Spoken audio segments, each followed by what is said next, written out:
Matt. I'm Shane. And if you like what you hear, make sure you hit that thumbs up button real hard, and make sure you subscribe to Comic Movie Marks. And also click that little bell for all of the notifications. Whee! Always remember, if Trailer Trash can do it, anyone can do it. Hello and welcome everyone to another Comic Movie Marks video.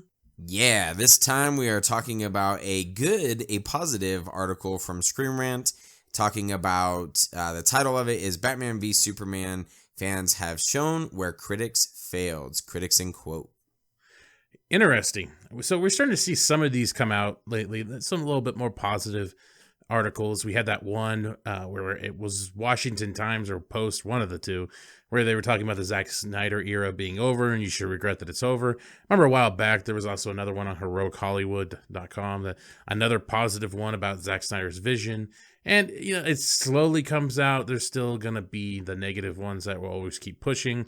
There's always going to be people that are going to try to live off of that Zack Snyder / DC hatred, because that's all they have ever been built off of. So that's what they got to keep doing, or else people are just not going to listen to them, because then they have no other opinions after that. So yeah, it's just kind of funny, the timing of a lot of these. I mean, again, we're still talking about Batman v Superman a couple years later, but it's like, where were these when the movie first came out? You know, when it was just being panned by everybody in all aspects, Screen Rant included, and all of a sudden, boom, here we go, we get an article. Kind of funny, the author of this article, or the writer, I'm sure this is a pen name, Andrew Dice.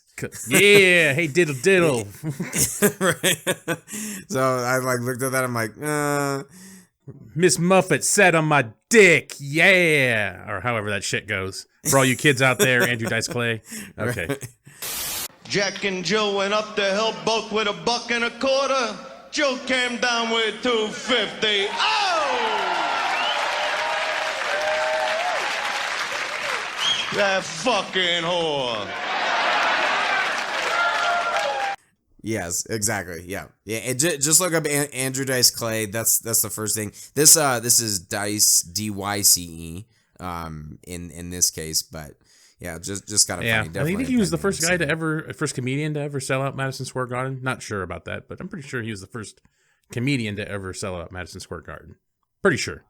I'm pretty sure. I can just throw shit out there because we're talking about Screen Rant, so that's what they do. So we can try it this one time. So exactly. Give it my best shot. Something like that. I know he did something significant in the 80s, or maybe it was like 1 million buys on closed circuit television, something like that. He did something fairly significant. I can't remember. Anyway, just telling nursery rhymes, adding fucks in the middle of it. Very talented individual. Anyway.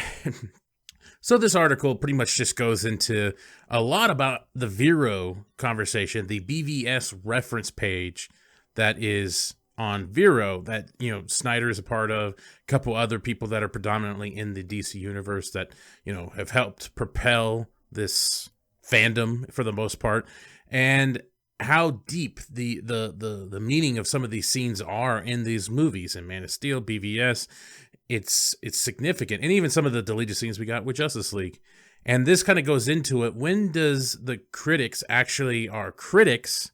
When are critics actually critics? And when have they failed the situation where they just don't quite live up to their critic notation? Cool, Shane. I'm just kind of trying to summarize some of this. Yeah, so the article, he does a really good job painting a picture, you know, basically talking about Justice League, and as Matt said, all the stuff that's coming out on Vero and the direction that Zack Snyder was supposed to go. And he, you know, he talks about the fans have been quick to embrace the epiphanies and revelations of even greater depths unknowable at the time, but the critical consensus isn't changing. So that's important stuff. You know, it's been set in stone. Again, the timing of this article is pretty funny. I get it, because a lot of this stuff on Vero is more recent as opposed to when the film actually came out. But some people are looking at this film differently, or maybe, you know, it's now up for conversation, and the original stuff was, you know, about the critical conversation, and people were just shitting all over. Yeah, it's a very, very, very interesting article, how it breaks down. To say movie reviewers, critics, and pundits failed the movie audience may sound accusatory, but an objective look at the responses online and surely extended to real life show that this instance, large swaths of passionate fans weren't reached, and even fewer made to feel included. Basically talking about how critics excluded people that actually enjoyed the movie for the most part. There wasn't this like, well, if you like it, that's okay, I just don't like it. There was like this serious hatred towards this movie that if you like this, you were a complete piece of shit. It was really amazing to see. Like, this is almost, in some people's eyes, an insult. Like, you like BvS? Holy shit. You know, you must be an idiot. You know, that was almost an insult to some people. And it really got this really negative connotation to it to embrace this movie, to like it in some sense. Oh, yeah, absolutely. And I do love how the writer, you know, puts that passionate fans weren't reached and even fewer were made to feel included. And as you said, like, the people who did understand it and understood the direction and that Zack Snyder wanted to go with his films and enjoyed it and actually got a lot of the minor details that he was putting out there, you almost feel, and I've said this before, you feel a little hipster of like, well, I got it and you didn't, so that's not my problem. And as I've stated before, the group that I went in my first viewing of Batman v Superman, I was happy that I had to explain it to them, that they didn't understand it. It wasn't a film that they could walk out of and go, oh, that was fun, you know, or that was full of joy. There were things that needed to be explained, and with a lot of this Vero stuff that's coming out with Zack Snyder, and what this article is talking about, is that critics almost feel left out, and a lot of them didn't understand it, didn't get the movie, didn't really know where the hell it was going, and so therefore it was shit and got, you know, whatever, 26 or something on Rotten Tomatoes. Yeah, and you look at some of the pull quotes on Rotten Tomatoes. This is where their top critics. I'm looking at their top critics right here, and these are just the pull quotes. These are some of the worst scored ones anyway. And this is like kind of what we're talking about with film critics actually being good critics or not. This guy's pull quote is, if only the film actually had depth, along with a little levity or lighten the bulk in the script, the visual murk, and the sonic overkill. If it actually had depth, what the fuck does that mean? Because as Vero has proven, and as many others before even the Vero thing started, this movie has a lot of depth to it. It has a lot of symbolism. It has a lot of different nature to it. A lot of philosophy. It has depth, but this guy, you know, he overlooks it, and he wants levity. This is one of the prime examples of the Marvel formula kind of ruining a situation. Another one is Batman v Superman is a tiresome, ill-tempered film and one too lazy even to earn its dismal outlook. I mean, again, it's like derogatory remarks towards the film. I understand these are pull quotes and that I've read most of these reviews, and these don't go much deeper into the situation. Even when they're spoiler ones, they don't actually explain too much why they dislike the movie. They don't pull out certain scenes and talk about the scenes and deconstruct the scenes at all. They just have these broad terms and just want to downgrade everything about the movie. Yeah. Exactly, because they didn't understand it, or they just refuse to understand it, or it's just not in their wheelhouse. It talks about things that they either don't care about or don't want to see. They want more, maybe like Marvel, a more levity-filled movie, very simplistic, nothing more than that. Another one was basically talking about, when in doubt, Snyder simply slings another ingredient into the mix. Be it an irritated monster, an explosion on government premises, or a sharp smack of masonry on the skull. So again, somehow adding these moments of doomsday, adding the explosion on the government building by Lex Luthor, and when Batman hits Superman in the head with the sink, is just apparently another thing, like if Snyder was just trying to pad this movie up like crazy. That's what this guy's pull quote says.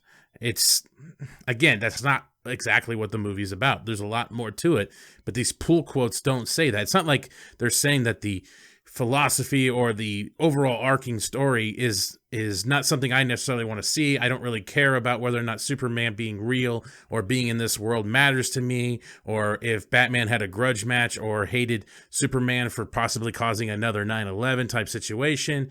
Nothing about all the things that what the movie, that's very simple how I explained it, but nothing about that. It's just these very integral little parts that they just want to take jabs at over and over again.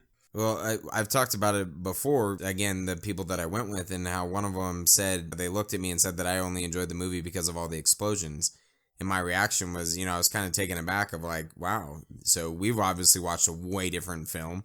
And it amazes me how, and it's enjoying in some aspects, but what these critics are doing and what the article essentially is talking about is that critics are trying to make you feel dumb for enjoying a movie instead of going, oh, wow, that's crazy that you watch this movie in this perspective and that's what you took from this scene. They just look at it as, wow, you like Batman v Superman? You must be an idiot. And in turn, it's caused a lot of people, a lot of, probably unnecessary DC fans to go, well, you didn't enjoy this movie, so you must be an idiot and I must be more intelligent than you. I think you put it great, Matt, that these people chose not to understand. It's not that they didn't have the capability to understand the film. They just chose not to because of the lack of levity or whatever it is, or because it wasn't a formula or wasn't what they were familiar to or what they expected from it. So it's very, very intriguing. One of my favorite parts of the article, the brief, bold title says, Batman v Superman fans felt ignored by the critics. And I think this is very intriguing and hits the nail on the head. The article says, we're not interested in claiming who is wrong or right. This is art, after all, meaning neither exists. But that isn't needed to spot the places where modern online film criticism fell short. Many fans of the varying levels of enjoyment or even passion observe that in many cases, critics or reviewers were overlooking, ignoring, or applying an inconsistent yardstick as part of the larger negative wave of reviews, hit pieces, and scathing indictments of Snyder and the DCU. This guy likes to use a lot of commas. He does. It was throwing me off earlier, too. As you're reading, like, oof, yeah. Like, there's got to be a period in here Pause. somewhere. But I I think that he does write that so well that I love how he says, this is art after all, meaning neither exists. No one is right. It's no subjective. one is wrong. It's how they interpret It's things. subjective. Exactly. Yeah, and one of my favorite things about going through all the BvS reference stuff on Vero or Twitter or wherever you pull it from, Vero's been more easily accessible, is how different people interpret different scenes. And some of them I'm like, I don't know how you got that from that, but that's cool, good for you. And some of them I'm like, boom, hit the nail on the head, that's exactly what I got. And it just amazes me how people can look at a scene differently.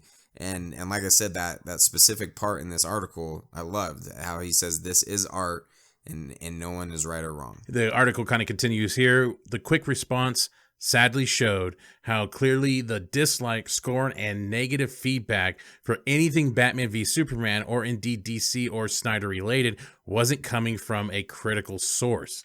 Thank you. It wasn't coming from an actual overlook on the movie. It was more of the person. It always came back to Snyder. I mean, it was always blamed on him, even though there's two writers, there's Goyer and Terrio. There's obviously tons of producers. Yes, this is a very much a Snyder film when you look at it and watch it, and some of the meanings in it as well, but there's other people involved in this. And I know it's pretty much the point of the director to take on all obligations. If it's bad, it's his fault. If it's good, it's his fault. It's praise him. Exactly. Yeah. Exactly. And I understand that that's the point of a director, but man, like it's just like this visceral feedback against him. I mean, it was just so fucking negative against one individual. I could not understand what the point of that was. Like, try to dissect the movie and tell me what's wrong with the movie, not the person that made the movie. Tell me what's wrong with that first. And then if you want to get into Snyder later on, then I can leave. But, right, yeah. But that just seemed unnecessary. I don't understand why you had to go against that particular director so much. I mean, we don't like Joss Whedon. I mean, other than the first Yeah. Avengers, there's not been a fucking single thing that he's done in any manner that I've liked. Right. I threw out a thing to Matt, and I don't think we're going to end up doing it, but I wanted to do a YouTube video saying why Joss Whedon is overrated, because other than the first Avengers, I'm like, what else has he done? I've been watching Roseanne with my kids, and he wrote some of that, so bravo. He did some of Toy Story. Oh, that's right. Buffy the Vampire Slayer. So I never if you're a watched big that. Buffy fan, yeah, me neither. A lot of people liked it though. I think even some of our followers enjoy that. So I mean, his Wonder Woman script kind of sucked. I mean, it was okay, but it sucked for the most part. But there's nothing been that like, oh my God, this guy is really pushing out. But again, like, we're not really going to probably even do that video, but it wasn't like we're going to sit there and fucking dissect the individual. We're not going to live off the fact that we're trying to tear apart the other side, quote unquote. Exactly. The article also continues and says, going a step further, anyone who questioned that consensus, highlighted overlooked elements, or sought to engage with the work was foolish, pitiably zealous, and deserving of a less than respectful response, as we were talking about, making you feel like an idiot. There's simply no gray area. That response or attitude is not a critical one in the spirit of the world or philosophy. As time passed, many online personalities or pundits who consider themselves critics took this same stance against the idea of criticism as a conversation and investigation, outright refusing to question, consider, or respectfully engage with opposing opinions. And that just keeps going back to what I'm talking about. There is people out there that literally have made their living off of like just talking shit about the DC universe, and they've only gotten a following because they've either attacked Justice League or Snyder or DC Universe in some manner. Like I just before I got on here and I was trying to answer some questions for or try to answer some people's comments on our YouTube page. I noticed some guy pops up in our feed all the time because he's similar to us. I don't even know his name. It's just some fat white dude in all of his pictures. And I'm not kidding. Every single time I've ever seen that guy's thing, it's something to the effect of how this Marvel movie did better than Justice League in this amount of time. I remember it was like 4 days. It was in his thumbnail. It was like 4 days for Black Panther to make more money domestically than Justice League. I'm like, motherfucker, Justice League came out 4 months ago, and I just now logging on here, and one weekend, Infinity War made more than Justice League ever could, was his thumbnail. Yeah. And I'm like, what the hell has that got to do with anything? Like, why? That's what that guy lives on, and that's the only way that guy has followers, is because those visceral retards that come in there and just want to live in that toxicity and that fucking shit is like, they all conjugate in that little fucking community right there. And that's the only way that guy has viewers. That's the only way.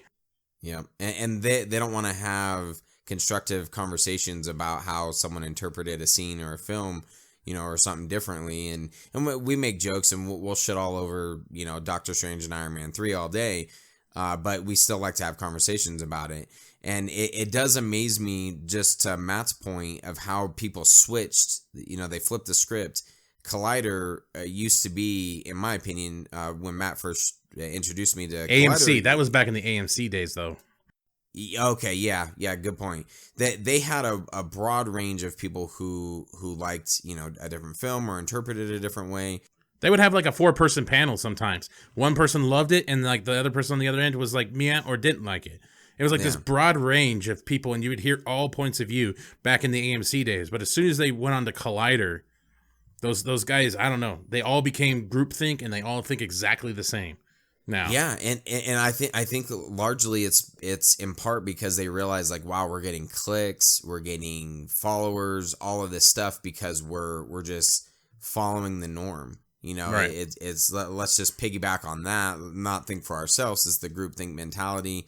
And I've seen so many people, and I've talked about this before, but there was a podcast that I listened to briefly, and it blew me away. The guy was talking about going in, or actually coming out of Batman v Superman, and he speaks very monotone. He does not give a whole lot of emotion in the podcast, and he goes on Twitter and he's like, I enjoyed Batman v Superman. Yeah, it was, and this was like his initial reaction before recording the podcast, and he's like, I enjoyed it. It was pretty cool. I definitely need to see it again. I feel like, and this was obviously the theatrical version. And then I listened to the episode of the podcast, and the people convinced him that he didn't like it. So he gets on the podcast and he goes, yeah, a bunch of people were saying if I liked it, then I would have showed more emotion. And so therefore I don't like it, and I agree that now I don't like it. And then he shit all over it for the whole podcast. I'm like, so you allowed all of these people to change your mind. You're fucking monotone anyways. Like, you don't show emotion. You have no emotion in your podcast and any of your videos. You're just very basic. And he had some different ideas, so that I liked listening to the podcast. But I'm like, holy shit! Like that's the epitome of someone going like, oh yeah, maybe you're right. Like peer pressure. Yeah. You don't like that. I'm gonna tell you didn't like that movie. Oh, okay. Well, I guess I didn't. So now let me shit all over it. And then all of a sudden, the pages on Instagram and stuff, and thereafter, all of the podcasts were shitting on DC, and all the DC movies. I'm like, wow, what a switch.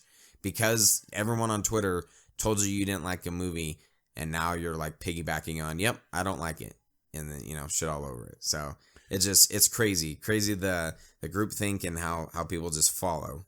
Oh yeah, definitely, and how easy it is just to get away with certain things, to not have any sources or not prove anything. There's another YouTube channel that I'm literally just recently found out because somebody pointed out, that just gives the most vaguest response to things I have ever heard in my life, with no sources, no tie back to any articles or anything like that. The videos are like 2 minutes long, and then you look at the bottom and everybody agrees with him. It was like, holy shit, man, this guy just pumps this shit out and just says the most vaguest shit you've ever heard in your life. and it's just baffling, and half the time he's wrong, and it's like, wow, that's really amazing. That's a good technique. So it's just when there's enough people saying something similar to what you want to hear, you will follow them. And I guess that really goes with anything. That's the same thing, the reason why people might listen to us as well, or anybody else as well. Yeah. But still have some constructive criticism to it all. Like, I mean, I was just listening to one of our older ones where I was talking about one of the big mistakes DC ever did was making Suicide Squad. So you got to still be able to talk shit about, everything in some manner. I mean, I don't know. I still think I'm going to go ahead and give props to our followers, because I think largely a lot of them they'll tell us when they disagree with something, or if they rank movies differently or something like that, they'll come out flat out and tell us, and we're like, oh, interesting, and then we have conversations, and that's what our channel is about. And we're not saying we're right or wrong, except in the case of Iron Man 3 and Doctor Strange. But anything else, we're not saying we're right or wrong. We're just saying, hey, this is how we viewed it, and we may think similar, and then yeah, that people will absolutely, they'll they like to be a part of that, and similar thinking and stuff like that. But then the conversation, I think, is also what keeps them there, for sure. So the next part in the article says fans' criticism has revealed more than critics. And the article continues, one might think that when a critic's stance was challenged, often with evidence buoyed by Snyder's personal confirmation of details most missed, it was more often dismissed or scoffed at. The fact that a director would need to confirm his intent at all claimed as proof of his failure. As a single example, the horses in BvS were not, as it turns out, mere Easter eggs or references to Frank Miller's The Dark Knight Returns. As many other fan sites explained, when asked by a fan if the horses signaled death, Snyder confirmed the link to the book of the Revelation 6:8 specifically, and I looked, and behold, a pale horse, and his name that sat on him was Death, and hell followed with him. So just kind of end this all, the article concludes with its last paragraph with a fairly awesome paragraph here. We're not saying that critics can review a movie with a better... God damn it. I had to swallow there. No, I should not leave that in here. Yes, leave it. We're not saying that critics can review a movie with our better off. Yeah, he put with our better off. Okay. With our better off leaving. So he fucked you, yeah. Yeah, that's what messed me up, not the swallowing. All right. With our better leaving academic criticism to the fans who care enough to make it. But with movie review scores spreading farther and farther apart, Batman v Superman proves fans are ready to fill the gap. Yeah, fill that gap with a passionate conversation. that's pretty much that sums it up right there. We've actually talked about this several times, how it seems the fan score and the critic score, if you want to look at Rotten Tomatoes at all as a legitimate thing, is definitely starting to separate. I mean, Last Jedi is a great example. Batman versus Superman is another example. I think there was a couple other movies out there as well where it's just the gap between critic and moviegoer is becoming more and more and more, and it's definitely going to be interesting to see where all this goes, and maybe eventually we'll all reach some sanity again and actually be able to have a conversation about movies like normal people. Humans, for the most part, don't have a clue. They don't want one or need one either. They're happy. They think they have a good bead on things. Well, why the big secret? People are smart. They can handle it. A person is smart. People are dumb, panicky, dangerous animals, and you know it. 1,500 years ago, everybody knew the Earth was the center of the universe. 500 years ago, everybody knew the Earth was flat. And 15 minutes ago, you knew that people were alone on this planet. Imagine what you'll know tomorrow. Yep, exactly. And I think the important thing is the days of Roger and Ebert, if anyone did follow them, is they're gone. Or Yeah, wait, is they it are Roger dead. Ebert? They are dead. Yes, you are right. True, they are gone. yes. Yeah. Very, very dead. I was actually questioning, is it Roger Ebert or is it Roger and Ebert? I know there's Siskel and Ebert. There we go. It might be Roger Ebert is his name. I do not remember. The days are so gone. Yes, that Shane can't even remember. Those were the days of like the 90s. But the point is, do not follow critics at all. Formulate your own opinion, even in addition to us, and then go, oh yeah, those guys are right. I'm gonna follow them. And yeah, subscribe. exactly. That's what you should do. Always remember, those guys are right. Yes. In case I don't see you. Good afternoon, good evening, and good night. Congratulations, you made it to the end of the video. You're one of very few to make it to the end. Yes, thank you very much. Make sure you hit that like button and subscribe to Comic Movie Marks Podcast and hit the notification bell. You know, all these fucking YouTube channels say this shit, so I'm going to say it now. Yes, it's perfect. And if you want to hear our full podcast, you can check out our podcast on iTunes or any other podcast subscription service. Make sure you subscribe. Thanks again.